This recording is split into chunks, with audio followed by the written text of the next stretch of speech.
Hi guys, my name is Dina Rodriguez and I am a full-time hand lettering artist and illustrator based in Portland, Oregon. And today's video is all about social media. Do-do-do-do-do, do-do-do-do-do. This is Dina's vlog. Do-do-do-do-do. Social media tips. So let's get real. Not all of us are able to afford really fancy camera equipment and professional lighting or even top-notch programs like the Adobe Suite. So a lot of you might be thinking, how the fuck do I post consistently on social media without being rich? A lot of different ways. I think it all comes down to how we're actually able to connect with each other on social media, because that's what social media was made for. It wasn't a platform created just for us to feel good about ourselves and for us to feel like we're popular. It's supposed to actually mimic real human connection, so that way you can be having more conversations with people, not just at them. So by getting back to the basics of what social media was always meant to be, a way for us to connect with one another, I'm going to be able to help you guys not only get noticed in an overly saturated feed of artists, but also be able to just build a legit community that's there to support you around your art. And more importantly, help boost up some of that confidence so that way you guys can be posting more of the work that you're making and keeping private and just feeling good about sharing all of the cool stuff that you're making. Okay, let's get into it. Number 1, pick your platforms wisely. If you're anything like me, especially me 10 years ago, you're probably going to be on every single social media platform you can get your hands on. My recommendation, instead of just picking every single platform and seeing which one works the best, how about you guys just pick 2 platforms? One conversational and one visual. That way, on the visual platforms like Pinterest, Instagram, Behance, Dribbble, these are the portfolio right here, guys. This is where you upload every single image that you make, just trying to get people to know you and love you. Conversational platforms, this is where the real connections happen. I'm talking about platforms like Twitter and Facebook. You can say things more often on these conversational channels than you can on the visual channels, because in order to do well on a visual channel, you have to make a visual, and that takes time. Just please keep in mind that although I'm sure all of the art that you guys are making is super rad, people also want to get to know the artist behind the art. So that's why it's so important to not only have a platform where you're showing your work, but also a platform where I can just get to know you, because you deserve to be heard, just like everybody else. Moving on to number 2. People care more about the why than they do the what. Now, this is talking all about the descriptions that you're using for your posts. For the most part, you guys have pretty much figured out what you're going to be drawing and how you're going to showcase that drawing. But a lot of you guys are not taking advantage of these descriptions in the post. Don't just tell me what it is that you're making or even how you're making it. Tell me the why, especially around your personal projects, because it's these personal projects that get you excited to get out of bed in the morning. These are the projects that are probably going to make your career. So tell your audience why the fuck you made them. What was the motivation? Is it based on a fear and anxiety, a funny story? Not only are these the projects that are going to get me excited to follow you, but even more excited to get to know you as an actual person. So why not take advantage of that? Now, let's get to number 3. Quantity over quality is what you need to be successful in social media. Hate to break it to you, although quality should be more important than quantity in the majority of things, like your final curated portfolio and the kind of clients that you're being very picky on who you're going to work with. But when it comes to your feeds, post more. This perfectionism mindset is not going to help you. Those of you that are only posting on places like Instagram and Dribbble once a week, or God forbid, just once or twice a month, you are not gonna grow on these platforms. No matter what algorithms get thrown at us, consistency is the only thing that's gonna keep you afloat in your own feed. Yes, it sucks. We could all complain to high heaven about how these algorithms are messing up our connections with our own following, but that's life. And that's why it's so important that you're not only posting consistently and a lot on all these different platforms, but remember, always bring all those followers on places like Instagram, Twitter, and Facebook to your website, because that's the platform that you control. All right, number 4, don't be afraid to repeat yourself. The key to consistency is saying the same things over and over and over again, but just in slightly different ways, because we got a lot of shit going on. Most of us still have day jobs so that we can pay our bills. We have all these creative projects we want to work on, and especially if you're full-time freelance, that doesn't mean that you're just drawing all day long. You have to do business meetings and onboarding with clients, not to mention, having somewhat of a life and being there for your family. So it can sound a little ridiculous being able to post something every single day on social media. It's actually recommended that on places like Instagram and Dribbble, you post at least once a day. What? And even worse, places like Twitter, they say that you need to be posting close to 8 times a day. That's a lot of content. So if you just use the rule of repeating yourself, you'd be surprised in how many times you could be posting more consistently. Now, what do I mean by repeating yourself? Well, next time you create a piece, record the entire process of making it. You don't just have one piece, that final static image at the end. You have the thumbnails, you have the multiple sketches, you have the unused versions, you have the inks, you have the color, and then you have the final render. And even past the final render, there's more fingers coming at you. You have mock-ups showing that piece of artwork in the real world, and you can create as many mock-ups as you want. So you could turn one post into 5 or 10 posts really easily. The only trick is making sure that that post isn't too similar to the others. Different camera angles, different lighting, different backgrounds, if you get my drift, and more importantly, better descriptions. Don't just be copy and pasting those descriptions. Those descriptions gotta change just as much as the visuals do.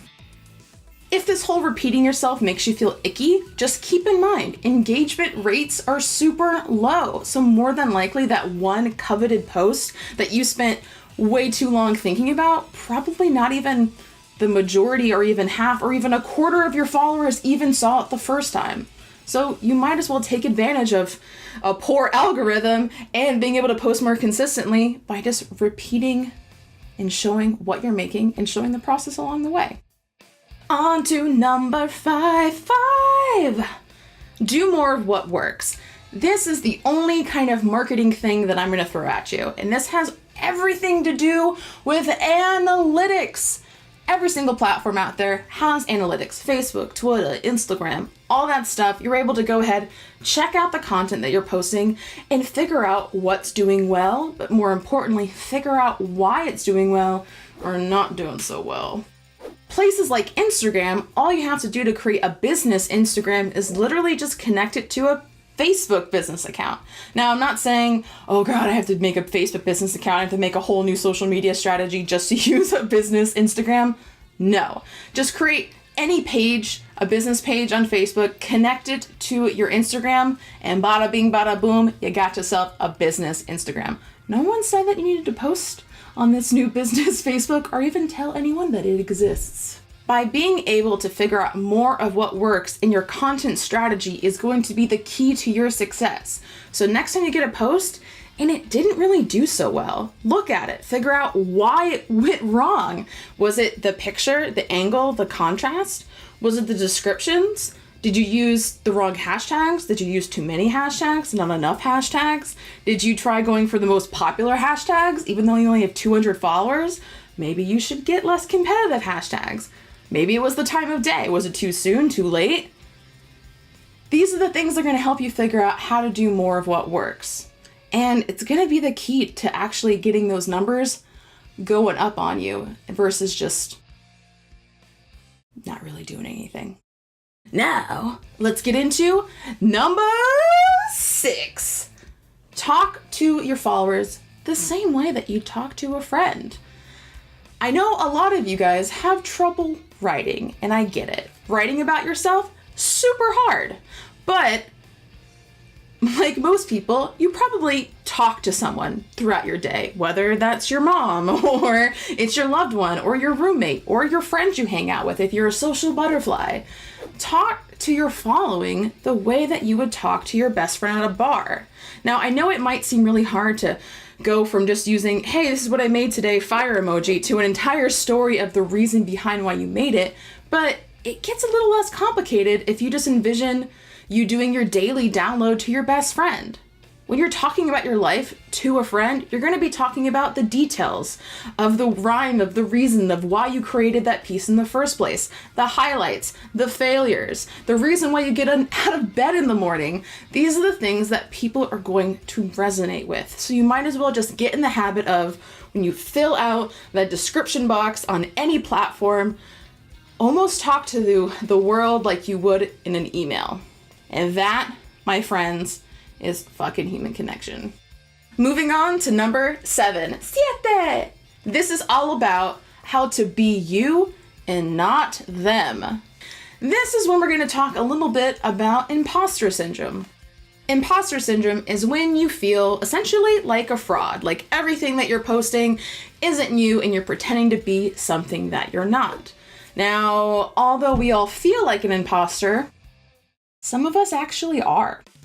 If you're the kind of person who follows a trend and you try to make your own work to follow that trend because you want to bankroll on the hype, that's kind of fraudulent. I'm just going to be honest.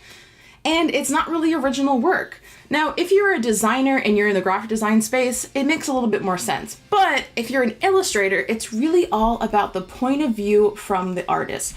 What about your unique voice and experience is going to draw in a crowd? This is what people pay for. This is what people gravitate towards.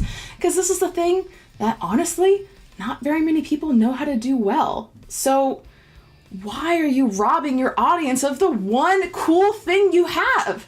Your perspective.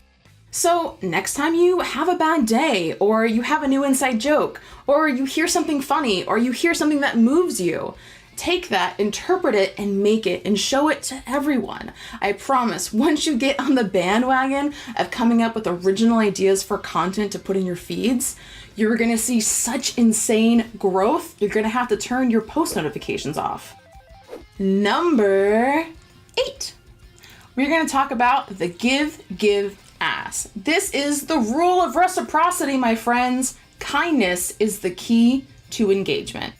So this is essentially just giving back to your community with some sort of tangible thing that's interesting. Whether it's you're entertaining them with funny puns or comics, or you're educating them and showing them more about your process.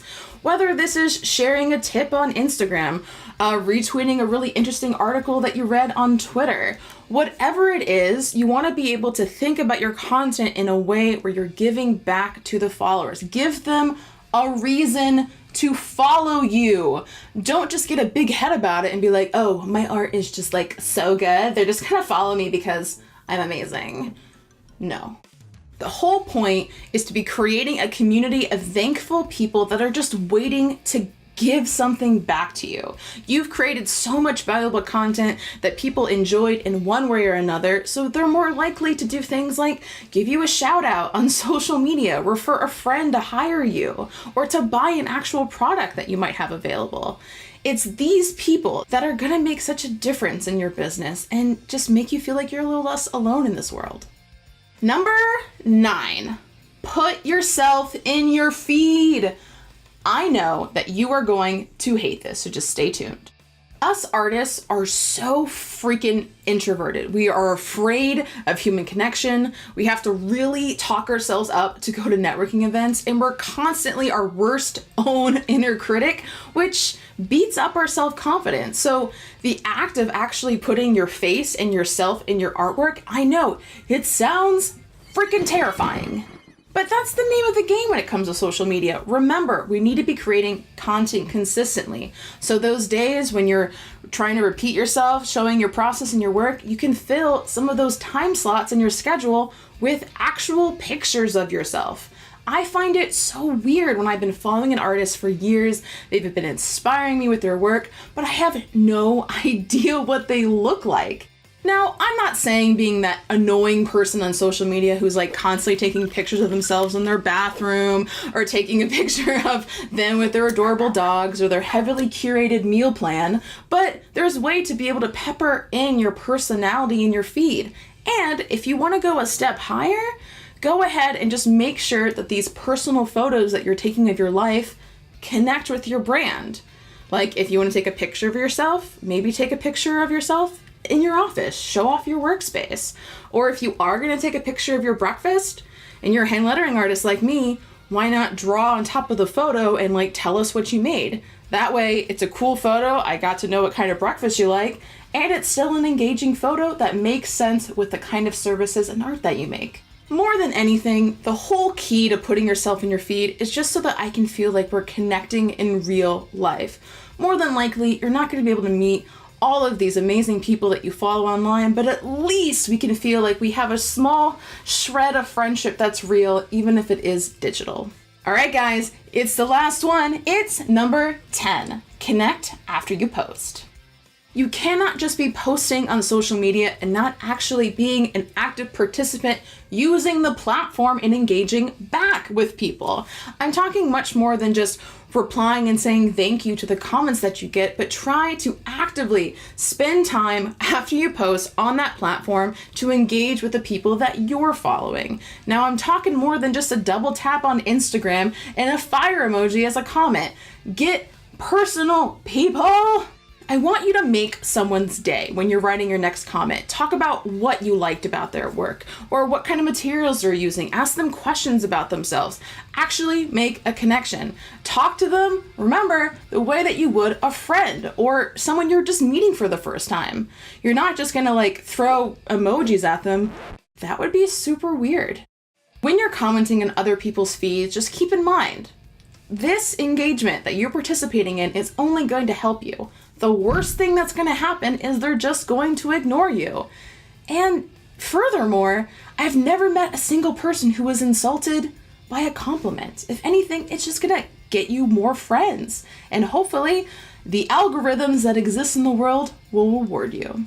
And there you have it, the top 10 tips that I'm giving you, my beautiful followers, so that way to help you not only get more followers, but get better engagement on your posts. And this has to do with any single platform you think would just make the most sense for your brand and your business. Now, for those of you who might be thinking, Dina, I don't have a business. This is too much pressure.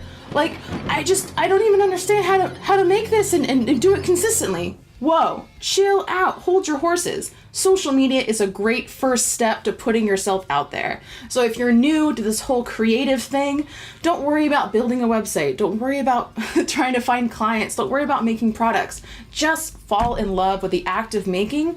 All I'm saying is just post your work along the way, following these tips. Because just in case you want to build a business or start to get sponsorships or get clients or make products, you already have systems in place to make money. It's a win-win situation here, people. If you guys have been enjoying this content, please hit that subscribe button on YouTube so I can go ahead and you can get notifications of all the cool videos that I get to post from my vlog and from my web series, Women of Illustration, and to follow me on all of these beautiful links and social media channels of your choosing. All right, guys, thanks so much for hanging out with me today. I'll see you later. Bye.